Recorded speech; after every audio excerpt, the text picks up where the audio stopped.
सवाल नंबर दूसरा है ना। 1.1 चल रहा, 1.1 कहता है दर्शाइए कि कोई भी धनात्मक विषम पूर्णांक 6q+1 या 6q+3 या 6q+5 का रूप का होता है। इस सवाल को हमको करना है, दर्शाना है ना। चलिए ध्यान दीजिए कैसे बनेगा।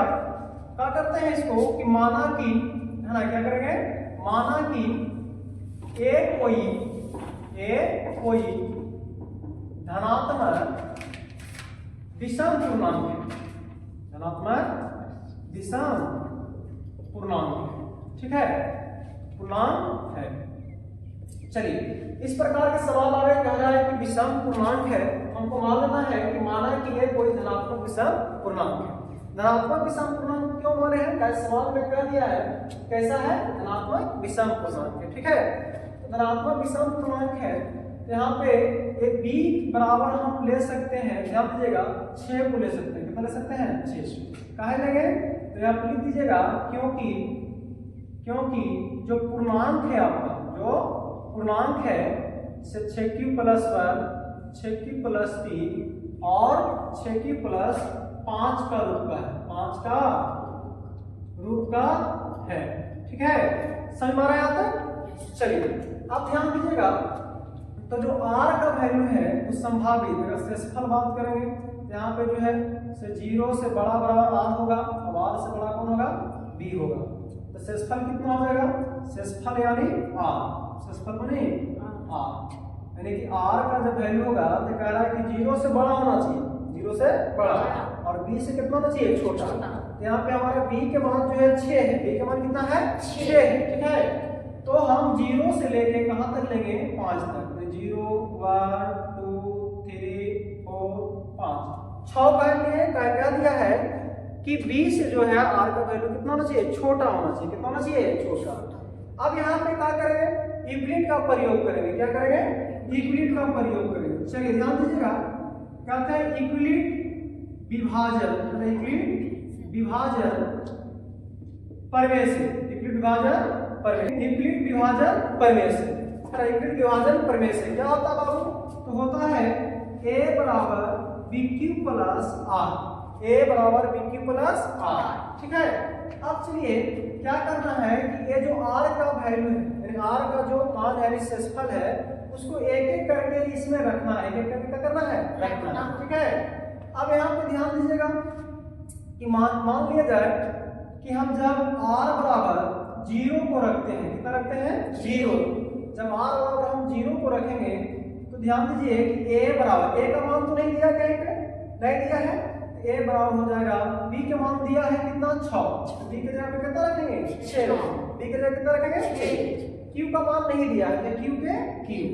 चलिए r का कितना रखेंगे 0, तो r बराबर कितना हो जाएगा 0, यहाँ पे वैल्यू हो गया a बराबर 6, ठीक है, a बराबर कितना है 6। अब चलिए यहाँ 0 तो रख दिए, अब कितना रखेंगे 1 को रखेंगे, यहाँ लिखेंगे कि जब r बराबर कितना रखें 1 रखें, तो r बराबर जब 1 रखें तो a बराबर कितना हो जाएगा 6q, अब r के जगह पे कितना रखेंगे 1।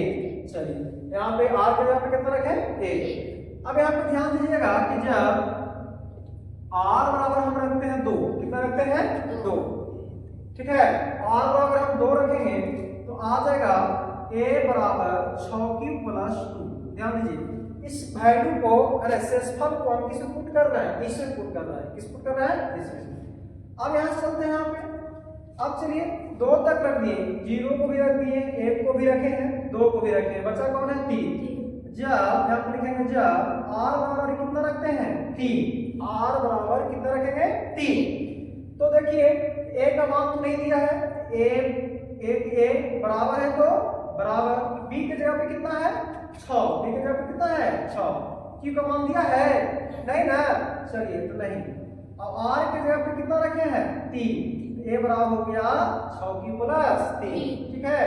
फिर यहाँ लिखेंगे कि जब अब 3 तक तो रख दिए, अब कितना रखना है 4, तो r बराबर रखेंगे 4, r बराबर कितना रखेंगे 4।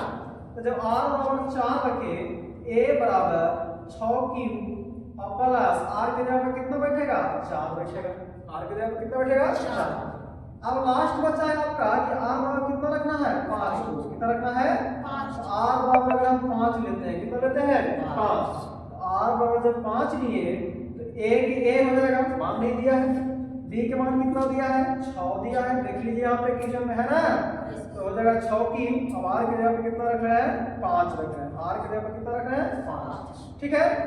और भी है सेसमल है नहीं है, 5 तक था 5 तक का किए रख दिए, 5 तक था 5 तक रख दिए।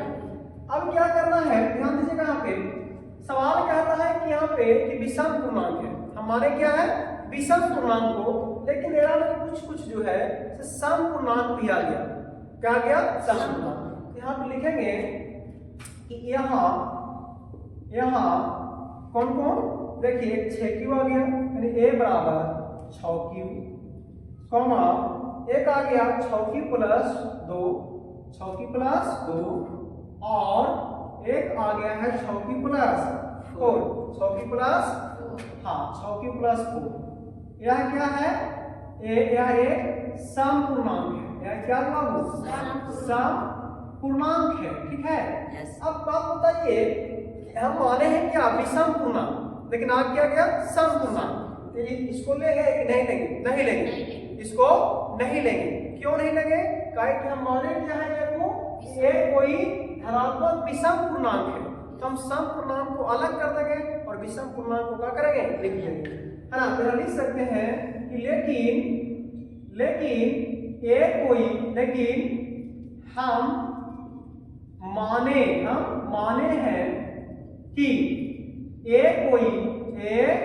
कोई क्या है बाबू, तो धनात्मक विषम पूर्णांक है, धनात्मक क्या है विषम पूर्णांक है।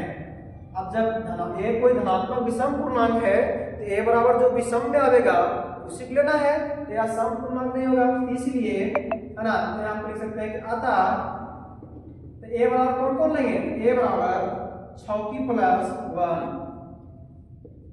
और 6 की प्लस 3 और 6 की प्लस कितना 5, 6 की प्लस 5 लेना होगा।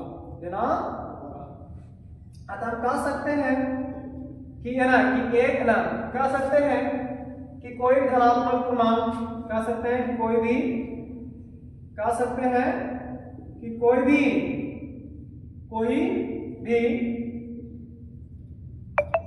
धनात्मक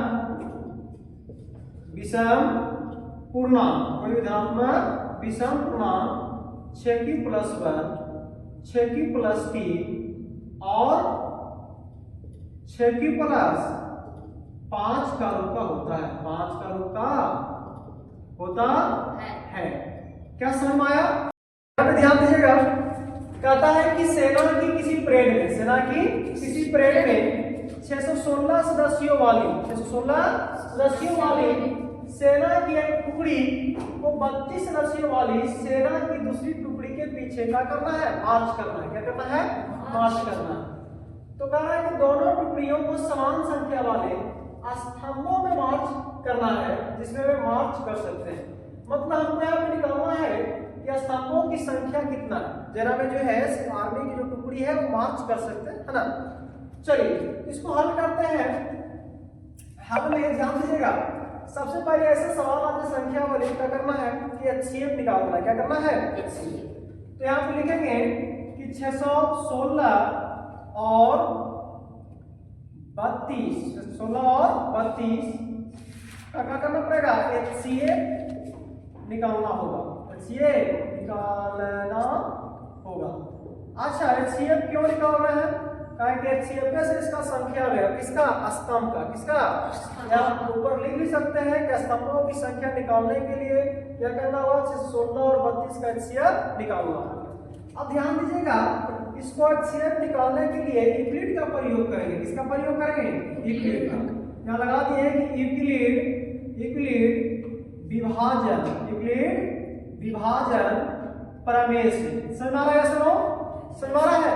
चलिए तो क्या दिए थे कि a बराबर BQ प्लस R, यूक्लिड से क्या होता है, a बराबर BQ प्लस R।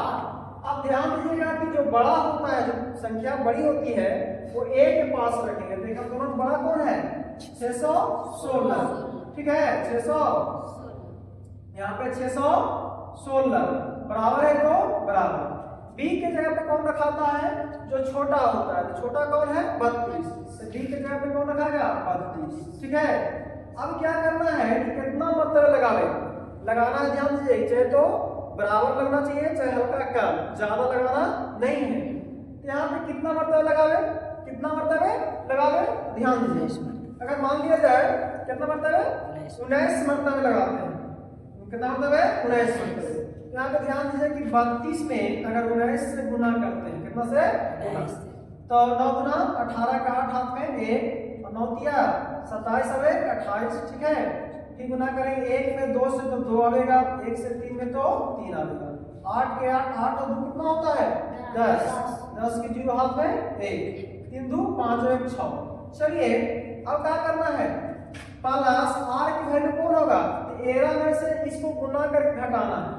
यहाँ पे 616 और ये आया गुना करके कितना 608, तो 616 में से 608 को घटावेंगे तो कितना बचेगा बाबू 8 बचेगा, शेषफल कितना बच गया 8 बच गया।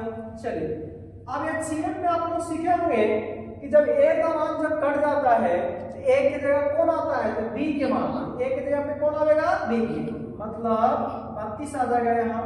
और जब b जो है a की जगह पे आ जाता है तो b के जगह पे कौन आएगा b r का मान, तो मतलब b के जगह यहाँ पे कौन आ जाएगा r का मान, तो r का मान आ गया। अब उसी प्रकार यहाँ पे भाग देना है। चलिए कितना मरतबा लगा दे, है ना 4 मरतबा, 8 का 8 8 गुना 16 8 3 24 8 चौको 32, तो यहाँ भी 32 हो गया, यहाँ भी 32 हो गया, 32 में से 32 जाएगा तो 0 बच जाएगा, यानी कि शेषफल आपका क्या हो गया 0। यहाँ लिख सकते हैं यहाँ शेषफल क्या हो गया बाबू, शेषफल क्या हो गया 0 हो गया, क्या हो गया 0 हो गया, यानी कि हो गया। यानी अंतिम भाजक जो होता है जो b के मान में जब 0 हो जाता है ना, जब r के मान जब क्या होता है 0 हो जाता है तो a वाला b के जगह वाला कौन होता है HCF, कौन होता है HCF बराबर कितना आ गया 8 आ गया, HCF कितना आ गया 8। अब यहाँ पे सवाल क्या कह रहा था आपका, कह रहा था कि ना कि स्तंभों में मार्च कदम तक निकाले, क्या कर रहा था, तो स्तंभों की अधिकतम संख्या ना यहाँ पे लिख देंगे या था स्तंभों की अधिक, है ना अधिकतम संख्या कितना आ गया बाबू 8 आ गया, यानी कि